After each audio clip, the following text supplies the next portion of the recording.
Traditionnellement, les éléments d'une force de dissuasion nucléaire, tant du côté américain que du côté soviétique ou russe, si vous préférez, ont été exempts d'attaque pour la raison très simple que les deux pays considèrent qu'une attaque avec des armes conventionnelles contre leur capacité de dissuasion nucléaire équivaut à une attaque nucléaire et justifie une riposte nucléaire.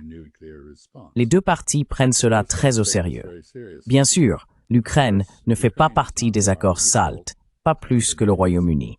Ils sont donc libres, je suppose, de remettre en cause cette exemption de manière espiègle. Et ils l'ont fait, et c'est très dangereux.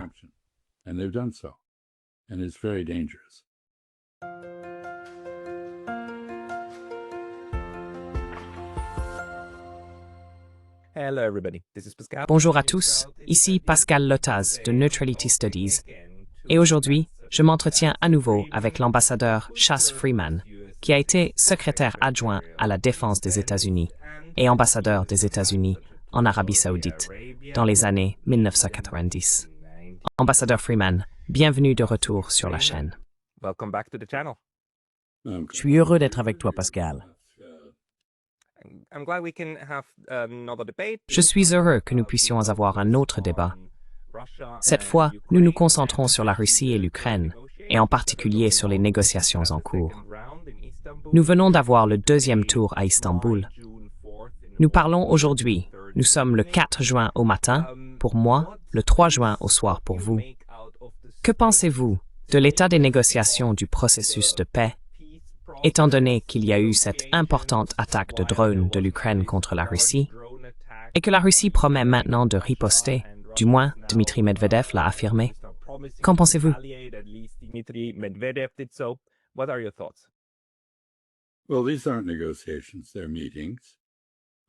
Eh bien, il ne s'agit pas de négociations, mais de réunions. C'est déjà un progrès que l'Ukraine parle à la Russie. Cela résulte de la pression exercée par le président Zelensky, qui avait totalement refusé de dialoguer avec les Russes. En fait, il avait même publié un décret interdisant toute négociation avec eux. Quoi qu'il en soit, ils se parlent. Ce qui est ressorti de cette réunion à Istanbul, c'est un échange de mémorandums exposant les positions des deux parties, ce qui montre clairement qu'il n'y a absolument aucune possibilité de convergence. Par conséquent, la réunion a été brève, environ 1h30. Je suis content que les Russes s'y soient rendus, malgré la provocation de l'attaque contre leurs forces de bombardiers nucléaires, dont nous pourrons parler, ainsi que de ses implications. Mais je suis heureux qu'ils soient restés calmes et qu'ils y soient allés. La réunion a été professionnelle et les deux parties ont convenu d'échanger les corps des morts ainsi que certains prisonniers vivants, notamment des personnes handicapées ou des femmes.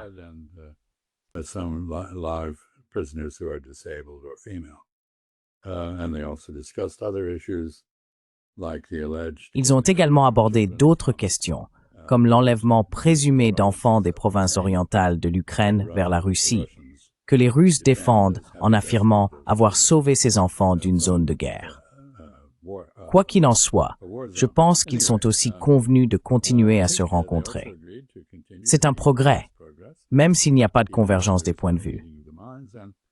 Ce que cette réunion à Istanbul met en évidence, c'est que les questions en jeu entre les deux parties seront réglées sur le champ de bataille et non à la table des négociations. Ce n'est pas une surprise. Je trouve d'ailleurs assez étrange que des gens en Occident imaginent qu'il faille un cessez-le-feu pour négocier. Ce n'est pas la norme. Il est tout à fait normal que les parties à un conflit discutent de la manière d'obtenir un cessez-le-feu et la paix alors que les combats se poursuivent. C'est exactement ce qui se passe ici.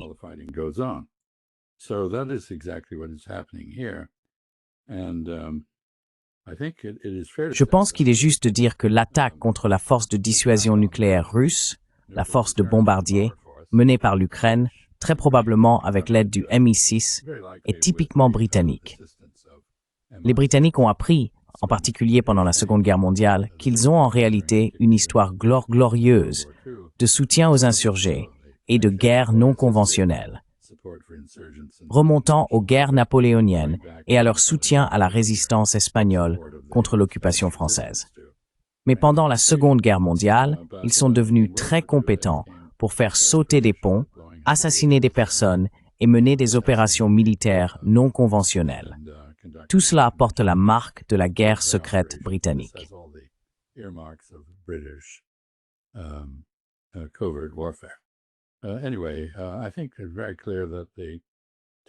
Quoi qu'il en soit, je pense qu'il est très clair que le moment choisi pour ces attaques contre les Russes en plein cœur de la Russie visait à provoquer les Russes afin de saboter la possibilité de paix à Istanbul. Les Britanniques, les Français et d'autres en Europe ne sont pas intéressés par la fin de la guerre. Ils veulent qu'elle se poursuive. Par conséquent, la possibilité que les Ukrainiens et les Russes puissent à nouveau parvenir à un accord, comme ils l'avaient fait en mars 2022, était plutôt inquiétante. Je soupçonne donc que le choix du moment était lié à cela. Heureusement, les Russes sont restés calmes. Je pense que leur dirigeant, Vladimir Poutine, a la réputation d'être très froid dans ses décisions, ne cédant pas facilement à la panique et réagissant avec des jugements réfléchis plutôt que par des décisions précipitées.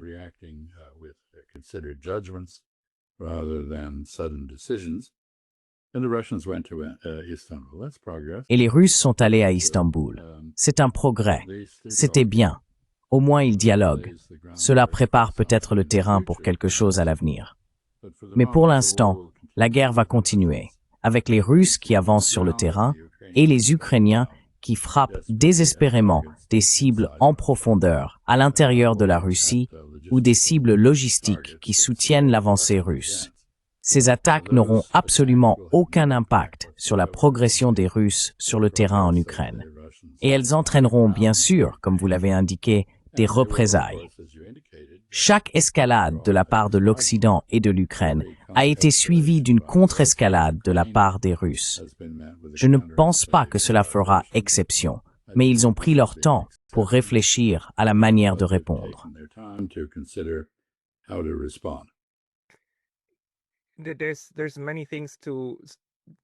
Il y a beaucoup de points à approfondir ici, mais peut-être pourriez-vous donner votre avis sur le choix des cibles par l'Ukraine lors de cette attaque surprise. D'une manière, vous savez, que personne n'avait anticipé, surtout pas les Russes qui ne pensaient pas que cela était possible. Mais le choix des cibles fait partie de la triade nucléaire russe. Il s'agit de bombardiers qui peuvent même transporter des armes nucléaires.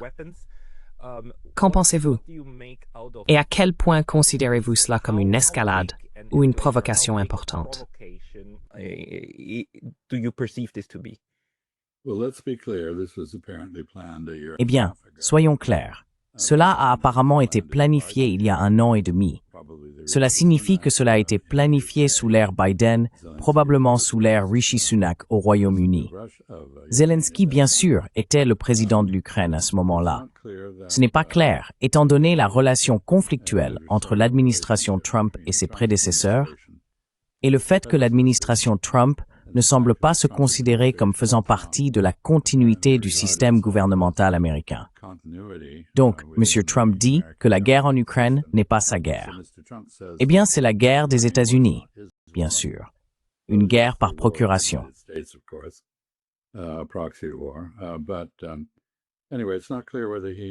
Mais de toute façon, il n'est pas clair s'il était au courant de cela. Donc, c'est un mystère. Et ce n'est pas un détail sans importance en ce qui concerne les calculs et les réactions russes. Mais permettez-moi de faire quelques remarques sur le choix des cibles.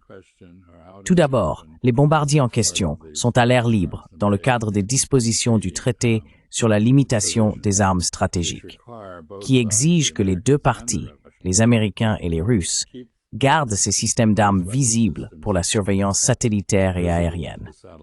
Donc, ceux qui disent que les Russes ont stupidement laissé ces avions à découvert, je ne sais pas de quoi ils parlent. C'est une obligation légale.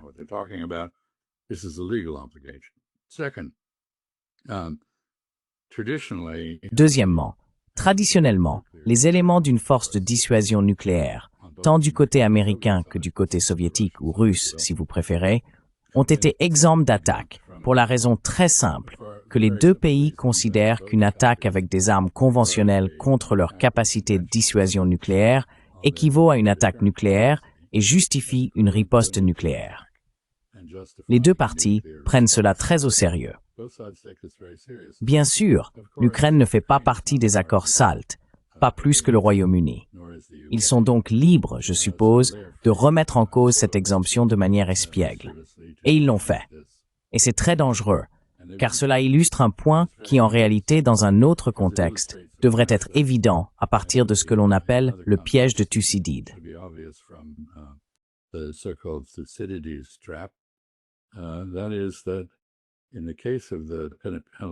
C'est-à-dire que dans le cas de la guerre du Péloponnèse, ce sont les alliés d'Athènes qui ont entraîné Athènes dans la guerre.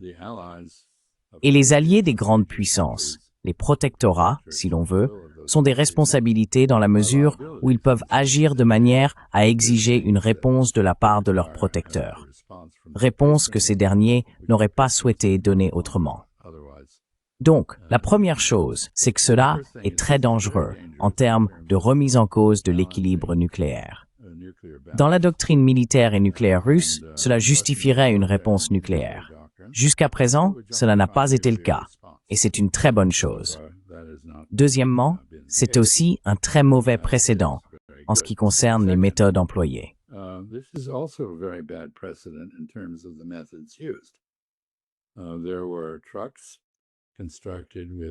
Il y avait des camions construits avec des toits coulissants amovibles qui étaient ensuite confiés à des chauffeurs sous contrat russes pour traverser la Russie jusque dans la Sibérie extérieure, où ils étaient garés. Les toits étaient alors rétractés à distance, moment où des drones en sortaient pour attaquer les bombardiers. Eh bien, réfléchissez-y. Est-ce que quelqu'un, par exemple les États-Unis, qui voit un trafic routier énorme arriver par la frontière mexicaine, peut désormais être sûr de ce que cela implique? Ce qui a été fait aux Russes peut être fait aux États-Unis, ou au Royaume-Uni, ou à la France, ou à la Chine, ou à toute autre puissance nucléaire. Ainsi, le danger et les risques d'une action secrète contre des forces nucléaires viennent d'augmenter de façon perceptible.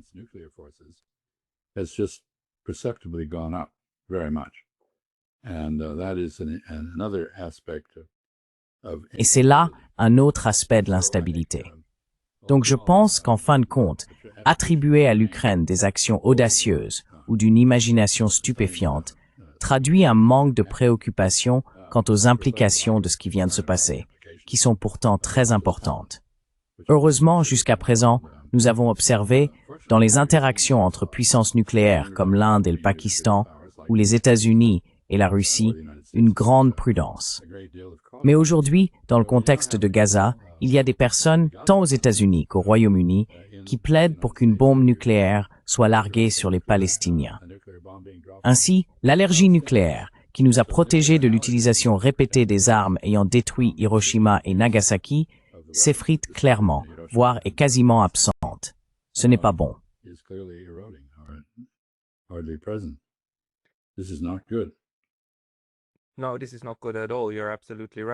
Non, ce n'est vraiment pas bon du tout. Vous avez tout à fait raison. Je voudrais donc relier cette discussion également aux négociations en cours avec l'Iran. Mais juste avant cela, je me demandais ce que vous pensiez de la façon dont les interactions actuelles entre les États-Unis, l'Ukraine et la Russie sont présentées. J'ai lu ce matin un article dans Russia Today, et même Russia Today parle des États-Unis comme étant désormais frustrés et susceptibles d'abandonner leur rôle de médiateur dans le conflit.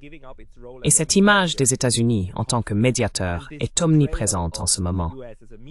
Je ne pense pas que cela puisse ou doive être compris ainsi, mais comment voyez-vous ce lien? États-Unis, Ukraine, Russie. Que se passe-t-il?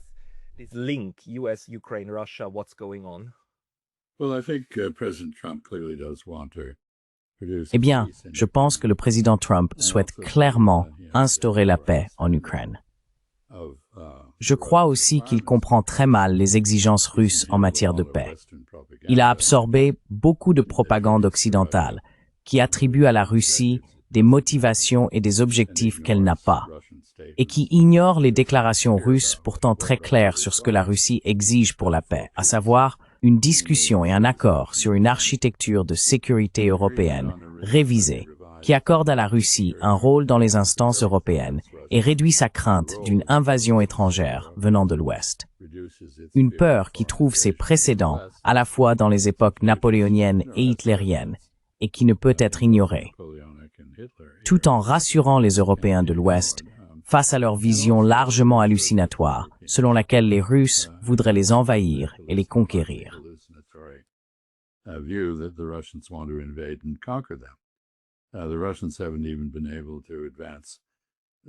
Les Russes n'ont même pas réussi à avancer très loin en Ukraine après 3 ans.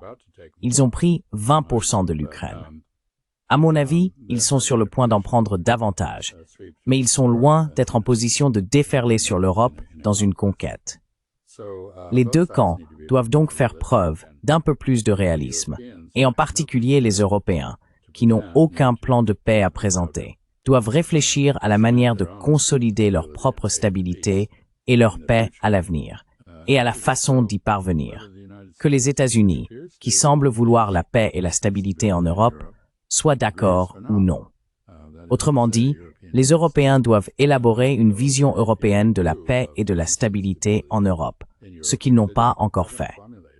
Je pense donc qu'il existe de multiples obstacles au progrès, non seulement dans le contexte Russie-Ukraine, mais aussi dans le contexte Israël-Palestine, ou encore dans le contexte iranien.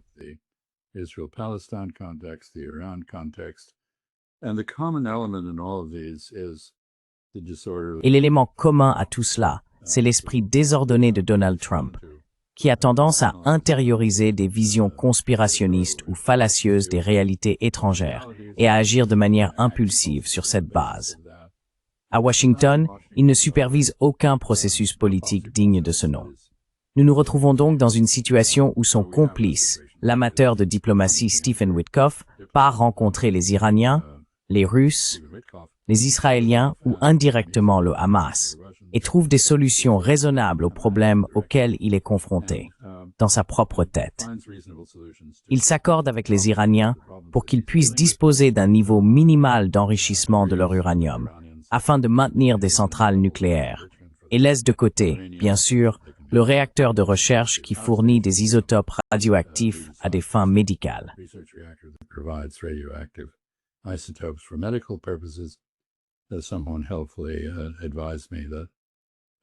Quelqu'un m'a utilement conseillé que cela nécessite un enrichissement à 20%.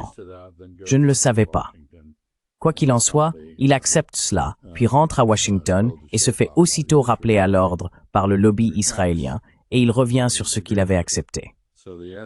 Donc l'essence du processus de négociation, c'est que les Américains arrivent, semblent raisonnables, puis déplacent les objectifs et deviennent déraisonnables. Et maintenant, l'exigence est que l'Iran doit renoncer à tout enrichissement, se désarmer, détruire sa force de missiles balistiques, et rompre ou réduire ses relations avec la résistance à l'hégémonie israélienne au Levant.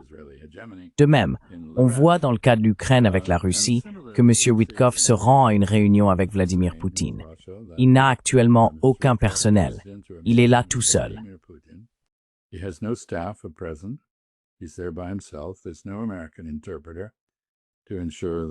Il n'y a pas d'interprète américain pour garantir que la façon dont ses propos sont traduits reflète bien leurs intentions nuancées. Il entend ce qu'il entend. Il retourne voir le président et lui rapporte ce qu'il a entendu. Que ce soit exact ou non, personne ne le sait, puisqu'il n'existe aucun compte-rendu de la conversation. Et c'est une manière très inédite de mener la diplomatie. Je dirais aussi que, dans le cas d'Israël et de la Palestine, M. Witkoff est allé négocier un cessez-le-feu apparent, une trêve en 3 étapes, avec Israël et le Hamas. Les Israéliens ont ensuite rejeté cela après la première étape. Les États-Unis ont alors changé de camp et soutenu Israël. Et bien sûr, nous assistons maintenant au spectacle macabre des États-Unis opérant avec l'armée israélienne pour installer des points de distribution alimentaire à Gaza, qui servent en réalité d'appât pour les services de renseignement israéliens afin d'éliminer ceux qu'ils souhaitent éliminer, ce qu'ils font.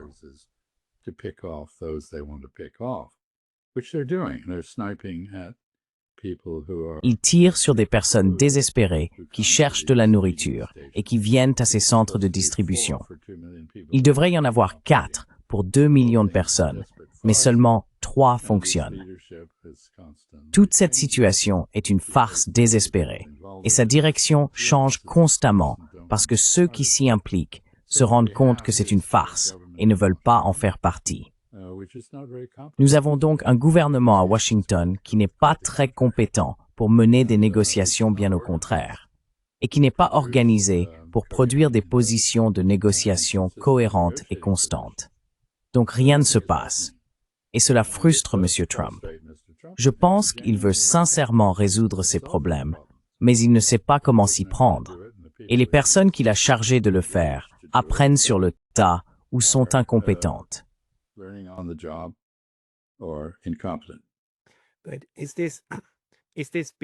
Est-ce à cause de la profonde méfiance de l'administration Trump envers les mécanismes existants? Parce qu'il y a tout un département d'État, il y a le Pentagone, et il doit bien y avoir des personnes compétentes au sein de ces structures qui pourraient élaborer des stratégies et des plans. Et vous savez, le colonel Douglas McGregor m'a dit, « Pascal, il n'y a pas de stratégie.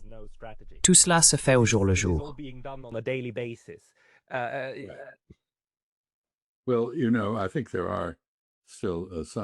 Eh bien, vous savez, je pense qu'il y a encore des personnes très compétentes dans les 2 institutions que vous avez mentionnées, le département d'État et le département de la Défense. J'ai servi dans les 2. Je pense qu'il y a là une grande expérience dont on pourrait tirer parti, mais ce n'est pas le cas. Je crois que l'administration Trump a nommé 42 personnes comme ambassadeurs. Pas un seul n'est un diplomate de carrière. Ce sont tous de grands nommés politiques. Et le département d'État a été vidé par Tillerson et par le secrétaire d'État Mike Pompeo. Il occupe maintenant 4 postes, dont aucun n'est exercé de manière adéquate. Secrétaire d'État, archiviste en chef des États-Unis, directeur du Conseil de sécurité nationale, j'ai oublié le dernier, mais ah oui, chef de l'USAID, qui n'existe pratiquement plus. Donc ce qui se passe, c'est le sabotage systématique du gouvernement permanent qui soutient les politiciens.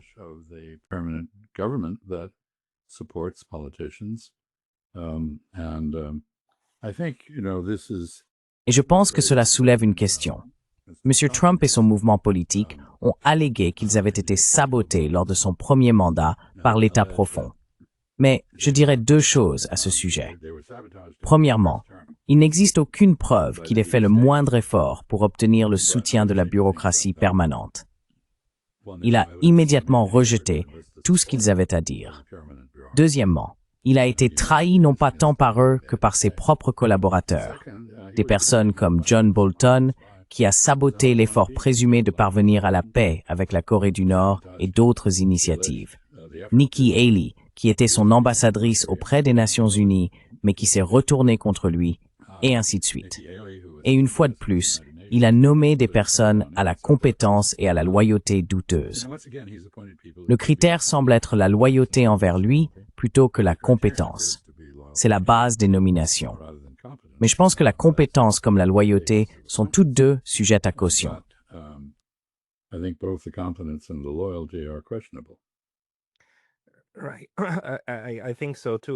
Oui, je le pense aussi, surtout pour des personnages comme Pete Hegseth et d'autres, qui appartiennent à cette nouvelle contrainte de l'establishment.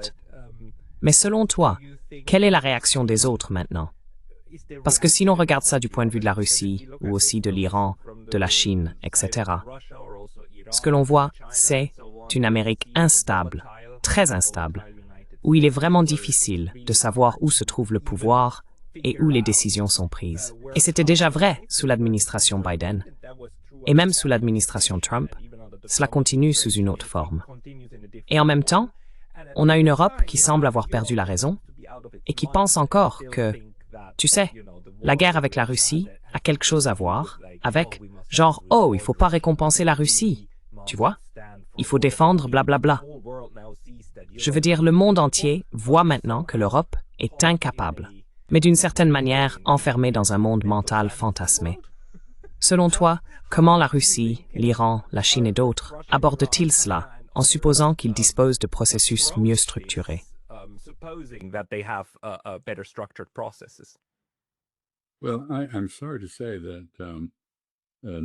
Eh bien, je suis désolé de dire qu'aucun d'entre eux ne souhaite vraiment parler au président Trump. Et cela tient en partie à la façon dont il a rabroué Zelensky et Cyril Ramaphosa. Pourquoi voudriez-vous participer à une réunion avec quelqu'un qui va vous traiter avec le mépris et la rhétorique violente qu'il a employée lors de ces deux occasions?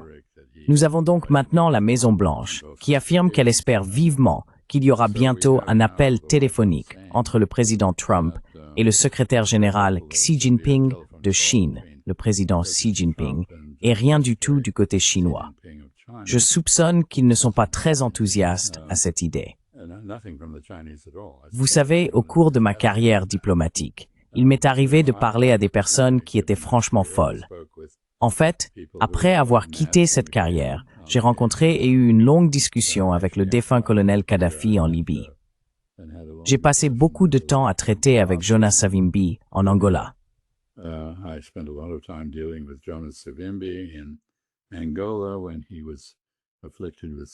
L'Angola, lorsqu'il était atteint de paludisme cérébral, est souvent dans un état d'esprit meurtrier. Je dois dire qu'on ne peut pas vraiment se montrer enthousiaste à l'idée de telles rencontres. On peut les faire et essayer d'en tirer le meilleur parti, mais on ressent une sorte de malaise lorsqu'on vous demande de rencontrer des personnes aussi imprévisibles que Donald Trump l'a clairement démontré.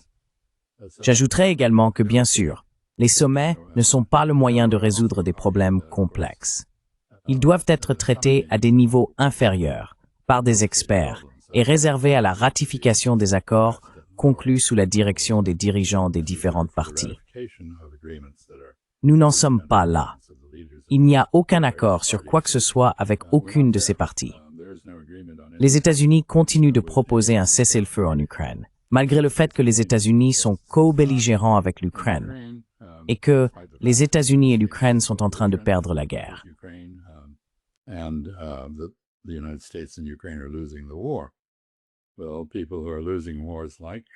Eh bien, les personnes qui sont en train de perdre des guerres apprécient les cessez-le-feu. C'est tout à fait compréhensible. Elles veulent préserver ce qu'elles sont en train de perdre, mais elles ne sont pas en position de l'imposer à la partie qui progresse. Et comme vous l'avez indiqué au début, il existe une contradiction entre le fait d'être un co-belligérant et celui d'être un médiateur. Et on ne peut pas simplement changer de rôle instantanément à cet égard. Nous l'avons vu dans le contexte des discussions entre l'Ukraine et la Russie, où les États-Unis souhaitent jouer les médiateurs tout en restant un co-belligérant, et les Russes les considèrent comme tels, tout comme, espérons-le, les Ukrainiens. Les Ukrainiens apprécient évidemment cela, les Russes non. Nous l'avons également constaté dans le contexte israélo-palestinien, où les États-Unis sont totalement alignés avec Israël tout en prétendant être un médiateur sur des questions comme la libération des otages, l'aide humanitaire à ceux qui sont affamés par les Israéliens à Gaza, et ainsi de suite.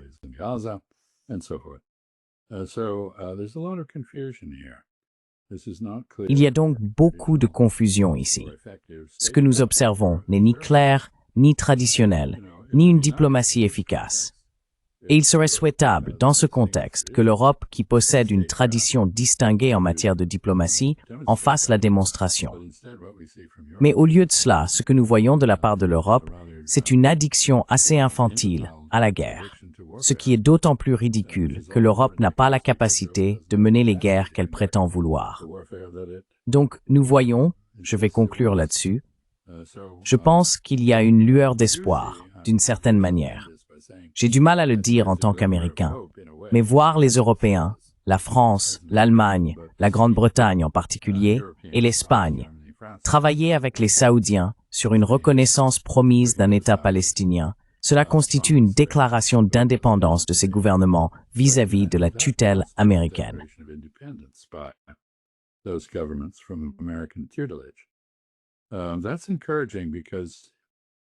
C'est encourageant, car la seule façon dont nous verrons une résolution, soit du conflit européen en Ukraine, soit de celui à Gaza, c'est si les Européens exercent une influence indépendante. J'ai eu récemment une conversation avec une amie britannique qui a fait remarquer que les États-Unis avaient fermement conseillé à la Grande-Bretagne, Donald Trump avait fermement conseillé à Keir Starmer de ne pas reconnaître la Palestine. Et son commentaire était « Vous savez, la Grande-Bretagne a déjà un roi, elle n'a pas besoin d'un autre. » Et je pense que nous serions tous mieux lotis si les Européens exerçaient un jugement indépendant, conforme à leur très grande tradition en matière d'art de gouverner.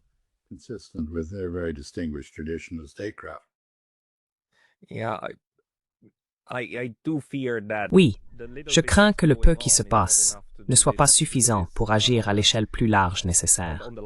Mais il existe plusieurs interprétations des raisons pour lesquelles l'administration Trump essaye de mettre fin à la guerre en Ukraine et aussi de trouver un accord avec l'Iran. L'une, l'interprétation bienveillante, est que c'est une administration pacifique qui souhaiterait réellement la paix. Et l'autre, moins bienveillante, est que les États-Unis, en particulier ce camp de l'équipe Trump, voudraient simplement se recentrer sur la Chine. Et j'entends récemment davantage de la part de mes amis taïwanais qui me disent, des ambassadeurs jusqu'aux personnes travaillant simplement dans un bureau, je veux dire, des gens ordinaires, qui me disent, nous sommes inquiets de devenir la prochaine Ukraine, car il semble que l'on nous prépare à cela. Qu'en pensez-vous?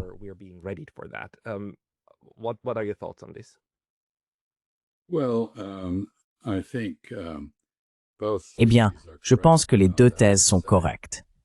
C'est-à-dire que les États-Unis s'orientent effectivement vers une politique America First, qui juge les affaires étrangères en fonction des intérêts américains et non en fonction des intérêts des alliés ou des États protégés.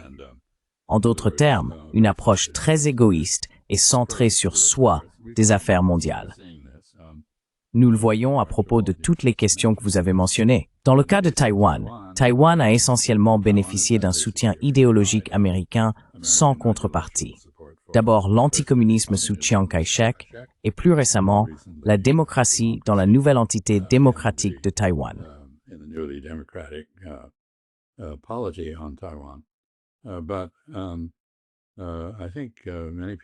Mais je pense que beaucoup de gens aux États-Unis commencent à se concentrer sur le fait qu'une guerre autour de Taïwan ne détruirait pas seulement la démocratie et la prospérité de Taïwan et n'aurait pas seulement un impact énorme sur le commerce mondial de la technologie, étant donné le rôle central de Taïwan dans le secteur des microprocesseurs électroniques, mais risquerait également un échange nucléaire avec une Chine puissante.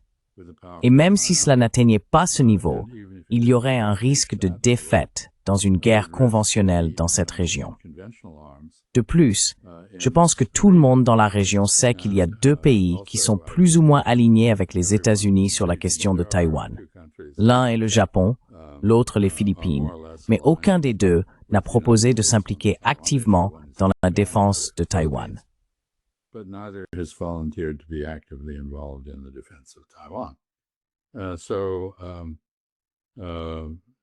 Nous menons donc des simulations, des jeux de guerre, qui montrent qu'une guerre autour de Taïwan coûterait probablement aux deux camps, la Chine et les États-Unis, jusqu'aux 2/3 de leur marine et forces aériennes.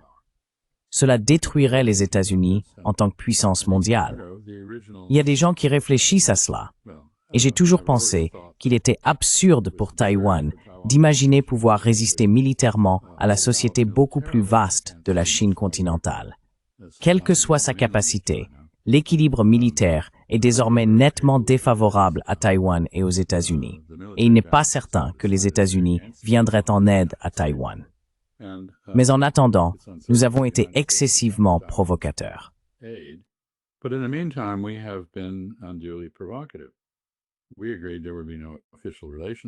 Nous avions convenu qu'il n'y aurait pas de relations officielles avec Taipei. Mais nous avons une quasi-ambassade avec un drapeau et des gardes-marines stationnés à Taipei. Nous avions convenu qu'il n'y aurait pas de troupes sur l'île. Aujourd'hui, nous avons au moins 500, peut-être 1000 soldats qui seraient engagés dans la formation. C'est d'ailleurs comme cela que nous sommes entrés au Vietnam. Et du point de vue chinois, c'est un fil déclencheur qui garantit une intervention américaine. Aux États-Unis, certains préconisent de prépositionner des munitions à Taïwan, ce qui renforce l'engagement dans une guerre avec la Chine à ce sujet. Enfin, bien sûr, nous avions convenu que nous n'aurions pas d'engagement de défense envers Taïwan. Nous lui fournirions les armes nécessaires pour se défendre, mais rien de plus.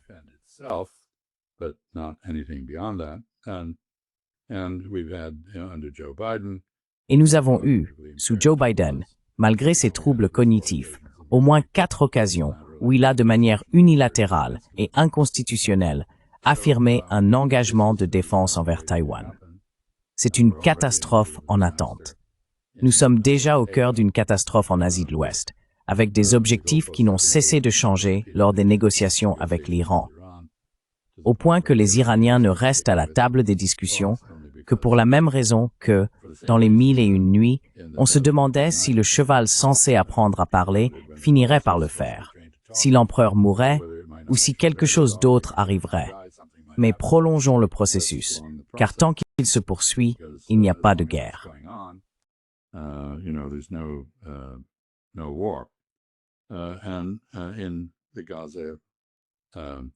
Et dans le cas de Gaza, Palestine, Israël, nous sommes dans le même état de confusion.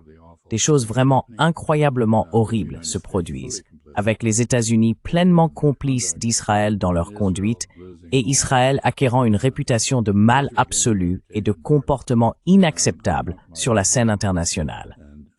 Les pays européens commencent maintenant à se demander s'ils doivent maintenir le type de relation de soutien qu'ils ont eu avec les Israéliens.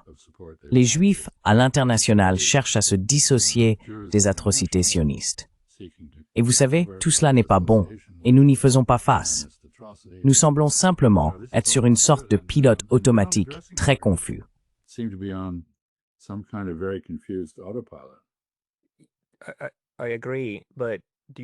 Je suis d'accord. Mais penses-tu qu'à ce stade, aussi horrible que cela soit, le génocide à Gaza, et je pense vraiment qu'il s'agit d'un génocide, et les menaces brutales, tu sais, les menaces du type « nous bombarderons l'Iran si l'Iran n'accepte pas nos conditions », c'est évidemment une violation de la Charte des Nations Unies, puisqu'il ne doit pas y avoir de menaces de guerre, etc. Pour moi, il y a aujourd'hui plus de clarté. Penses-tu aussi que nous arrivons à un moment de plus grande clarté, où, malgré la propagande que nous avons vue ces dernières années, il est désormais tellement évident que tout ce que tu as décrit est en train de se produire, que cela va modifier un peu les calculs. Peut-être, de la même manière que nous avons vu l'Arabie saoudite et l'Iran essayer de se rapprocher, que la Chine tente d'avoir un impact positif en négociant certains accords, là où c'est possible. On ne peut pas tout résoudre, mais il y a certaines choses qui, à mon sens, laissent penser qu'il y a un peu plus de clarté sur les principes de base sur lesquels le monde fonctionne.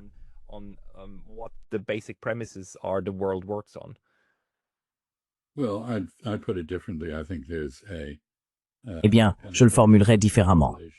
Je pense qu'il y a une mise en lumière et une révélation du vide de l'hypocrisie. Sous l'administration Biden, on parlait beaucoup de ce qu'on appelait l'ordre fondé sur des règles, ce qui, à mon avis, signifiait en réalité la force prime le droit, plutôt que un respect des règles établies par un consensus international. Autrement dit, un ordre dirigé par une seule puissance agissant dans son propre intérêt et inventant les règles au fur et à mesure. Tout cela a disparu. Maintenant, nous voyons les choses directement, sans aucune prétention. C'est uniquement la force prime le droit. Et c'est une forme de progrès. Cela provoque certainement une aliénation de l'opinion publique mondiale vis-à-vis des États-Unis et de l'Occident.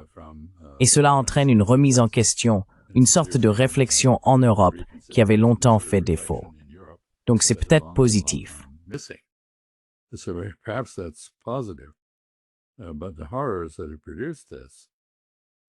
Mais les horreurs qui ont conduit à cela sont difficiles à concevoir. Et certains d'entre nous ont du mal à dormir la nuit en sachant que nos gouvernements participent essentiellement à la construction d'un Auschwitz sur la Méditerranée, en disant « Eh bien, vous savez, c'est sous gestion israélienne, mais nous gérons les douches d'où sort le gaz. » Et au passage, prenez une part de pizza en allant vers la chambre à gaz. C'est en gros une métaphore de ce qui se passe actuellement. Et il est très difficile de vivre avec cela.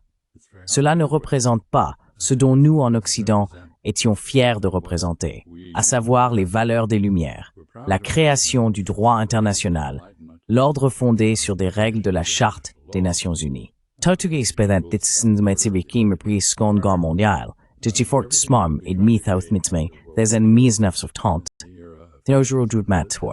Militarism in the 1930s has now gone away.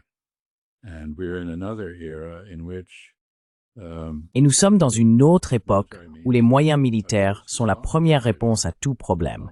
La diplomatie vient après coup. Et je dirais que sous bien des aspects, la diplomatie n'est qu'un vernis, plutôt qu'un effort sérieux pour résoudre les problèmes. C'est donc préoccupant, quel que soit le point de vue. Voilà où nous en sommes. Je ferai un dernier commentaire ici. Les États-Unis, bien sûr, sont les principaux responsables de ces péchés en matière de gestion internationale, de relations internationales. Mais ils ne sont pas seuls. Toutes les sociétés occidentales souffrent aujourd'hui de 3 difficultés.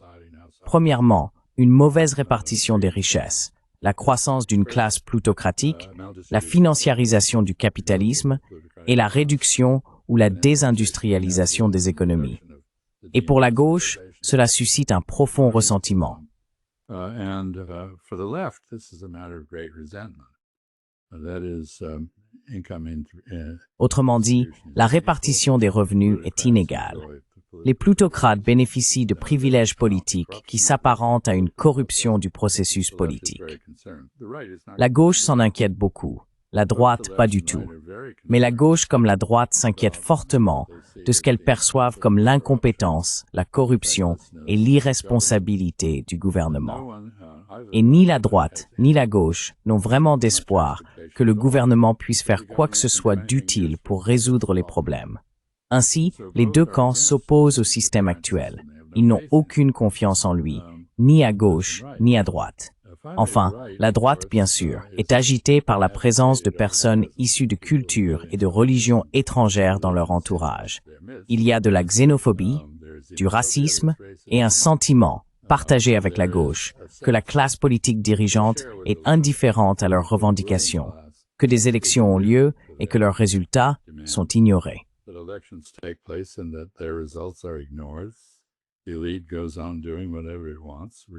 L'élite continue de faire ce qu'elle veut, sans tenir compte de l'opinion populaire. Et en somme, le public est traité avec mépris plutôt qu'avec respect. Ainsi, chaque société occidentale semble souffrir de ces maux. C'est pourquoi vous voyez les résultats que vous avez observés lors des élections en Pologne, et pourquoi il y a cette confusion politique en France. Et je dirais que le Royaume-Uni ne fait pas exception. Je ne sais pas pour la Suisse, j'espère que vous êtes épargnés en Suisse, mais j'en doute. C'est certainement présent dans la politique allemande. Et donc, cette sorte de constellation de désespoir dans les sociétés occidentales, ce mécontentement, conduit à la sélection de dirigeants qui ne sont pas particulièrement expérimentés dans l'art de gouverner, à des politiques volatiles et confuses, ainsi qu'à la démagogie et à une politique intérieure qui engendre la volatilité que j'ai mentionnée.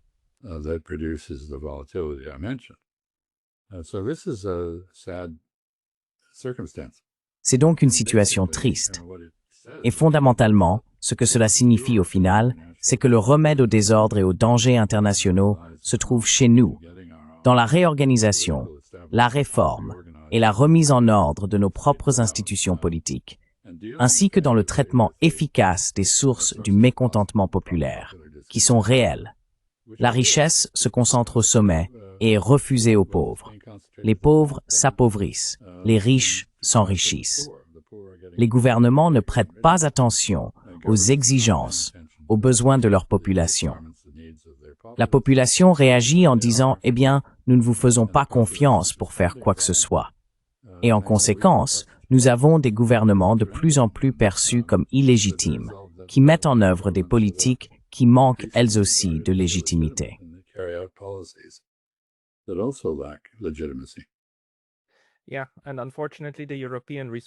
Oui.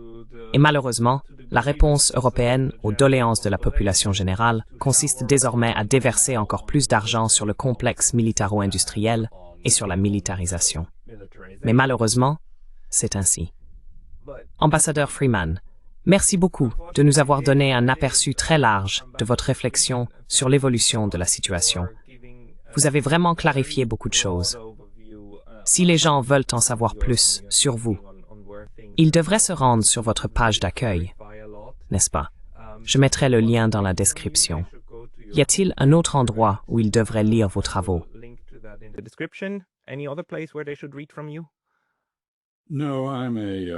Non, je suis un grincheux à la retraite, indépendant. J'ai créé mon propre site web, ce qui veut dire qu'il est affreusement rudimentaire. Je ne sais vraiment pas ce que je fais, et je l'admets. C'est une page d'accueil formidable qui rassemble tous vos écrits remarquables et brillants. J'encourage donc tout le monde à aller les découvrir là-bas, car vous donnez aussi de nombreuses conférences, et la version écrite se retrouve sur votre page d'accueil. C'est donc une source précieuse. Merci. Je suis désolé d'être aussi profondément pessimiste quant à la situation actuelle, mais je ne vois pas de solution arriver de sitôt. Nous assistons à un génocide diffusé en direct, et comme vous l'avez dit, un Auschwitz sur la Méditerranée. C'est aussi horrible que possible, vous savez. Je veux dire, c'est certainement la pire chose que j'ai vue de mon vivant en termes d'atrocité, et qui continue encore. Il est donc difficile d'être positif à ce sujet.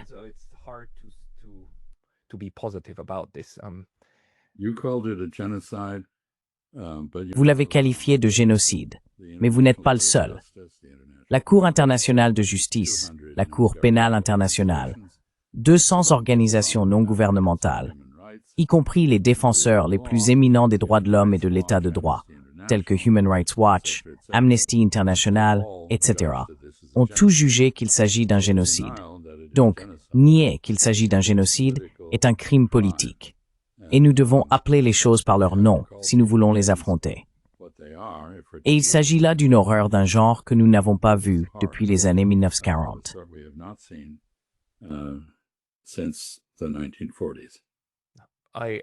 Je suis d'accord. Ambassadeur Chas Freeman, merci beaucoup pour votre temps aujourd'hui. Merci. Thank you.